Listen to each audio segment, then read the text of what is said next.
सर्वात आधी तर याला इंग्रजीमध्ये गॅस नाही बोलत, याला स्टोव्ह बोलतात. गॅस बोलायची खूपच इच्छा असेल तर तुम्ही याला गॅस स्टोव्ह बोलू शकतात. किचन ओट याला इंग्रजीमध्ये किचन टेबल नाही तर किचन काउंटर बोलतात. आणि आता सर्वात मोठी कन्फ्युजन, हे बघा, सिंक त्याला म्हणतात जे आपण किचनमध्ये लावलेलं असतं भांडे किंवा फळं धुण्यासाठी, आणि जे आपण बाथरूम किंवा वॉशरूममध्ये लावलेलं असतं त्याला बेसन म्हणतात. लक्षात घ्या, या शब्दाचा उच्चार अमेरिकन इंग्लिश आणि ब्रिटिश इंग्लिश दोघांमध्येही बेसन होतो. याचा उच्चार बेसिंग होत नाही, तो चुकीचा उच्चार आहे. basin, basin, आता आपण उच्चाराबद्दलच बोलतोय तर हा पण एक शब्द बघा, याचा उच्चार बोल होतो, बाउल होत नाही. बाउल चुकीचा उच्चार आहे. बाउल उच्चार BOWEL या शब्दाचा होतो आणि याचा अर्थ होतो पोटातलं आतडं.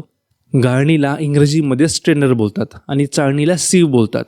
गाळणी म्हणजे स्ट्रेनर आपण तेव्हा वापरतो जेव्हा आपल्याला सॉलिड लिक्विडपासून वेगळं करायचं असतं, जसं आपण चहा गाळताना करतो.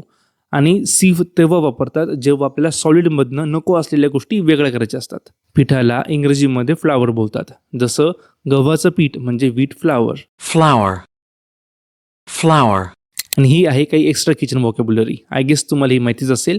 व्हिडिओ कसा वाटला ते कॉमेंट्समध्ये नक्की सांगा. व्हिडिओ सेव्ह करा म्हणजे या गोष्टी तुमच्या लक्षात राहतील आणि जाण्याआधी फॉलो सुद्धा करा म्हणजे अशा गोष्टी तुम्हाला पुढे सुद्धा मिळतील. थँक्यू.